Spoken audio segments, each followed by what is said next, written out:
Hello, everyone. I just decided to do this video because I've seen a lot of take online, and I was just here.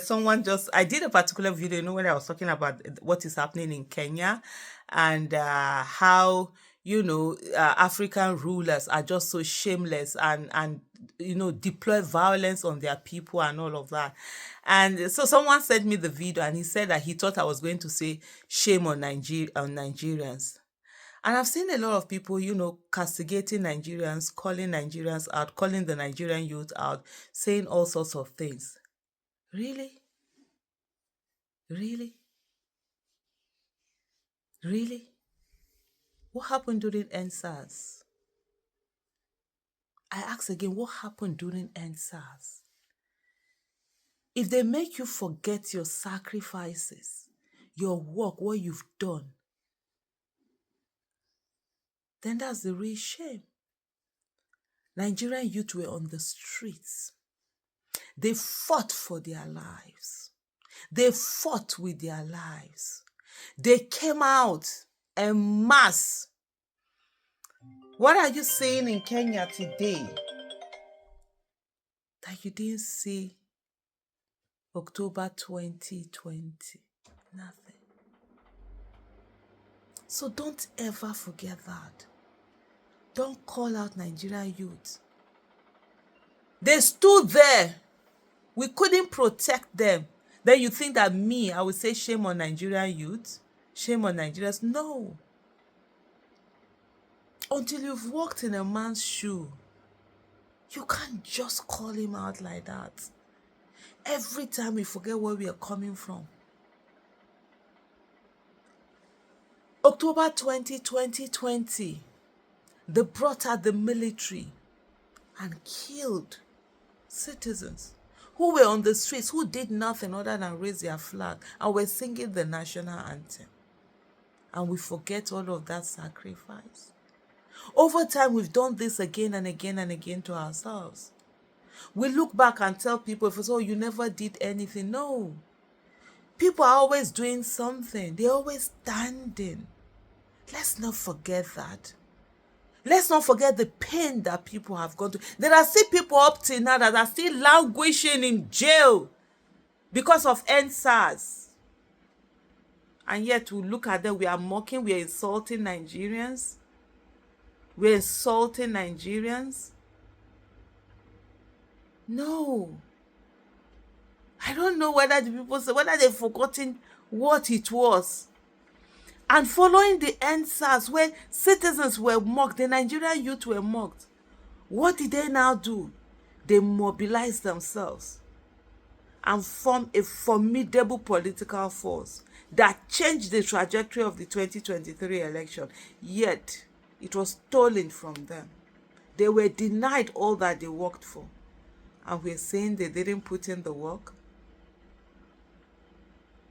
For those who keep saying that, oh, this is what they should have done during after the mandate was stolen, there was never a time that there was no protest. People were protesting. People were even while they were collecting the results, people were protesting. Dr. Mo was there with a lot of other protesters. They were on the streets protesting. Why didn't you join them? Why do we look at anybody? It's never about what any other person have done. Ask yourself, what have you done? That's what matters. Don't ever look down on what you guys did for Nigeria. There were people who were always there. Do you know how broken? Many people don't understand what EndSARS did to the psyche of this nation. What the atrocity. Buhari's government was a terrorist government that came after its people, just the way Ruto's government is doing now to the people of Kenya. They've brought out the military.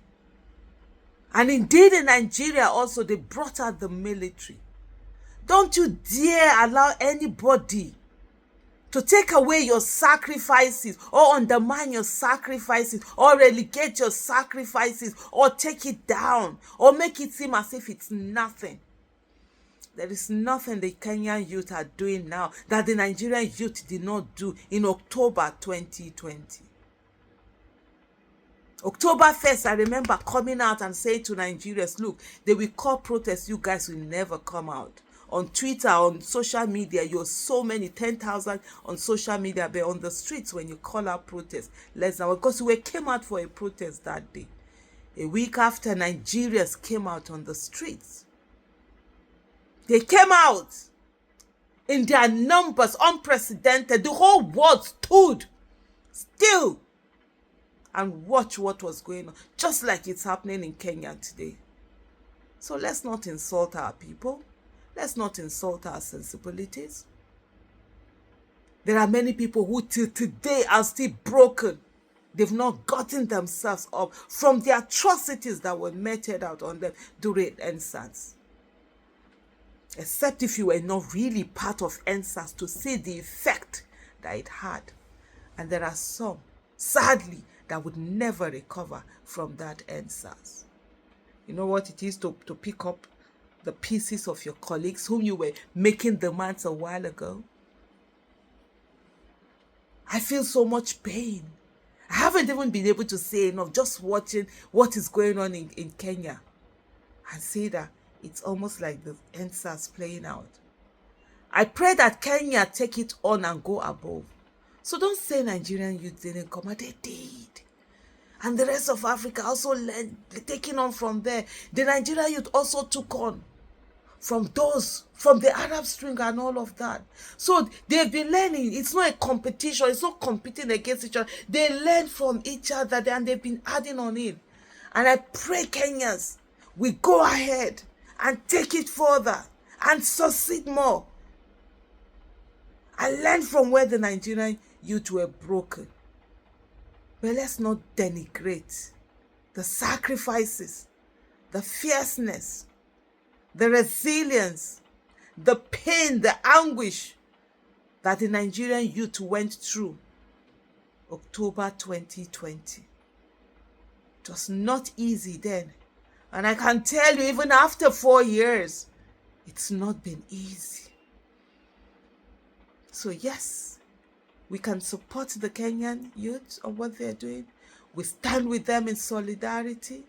We are egging them on to go beyond and truly let the power of the people be more than those in power. And hopefully they are able to get beyond and above what Nigerian youth did in 2020. And hopefully they learn from the mistakes that happened. They learn and be more resilient. And not just stand there and just allow themselves military to just come in and just shoot anyhow. Let them give them a run for their money. Don't stay in one place. Keep moving around. Let them chase you around. Let them look for you. Be creative, be innovative in the way that you take this fight on. We stand with the Kenyan brethren. But please, let's not denigrate the sacrifices of the Nigerian youth. They stood tall October 2020. And may the souls of all of those that were killed continue to rest in peace.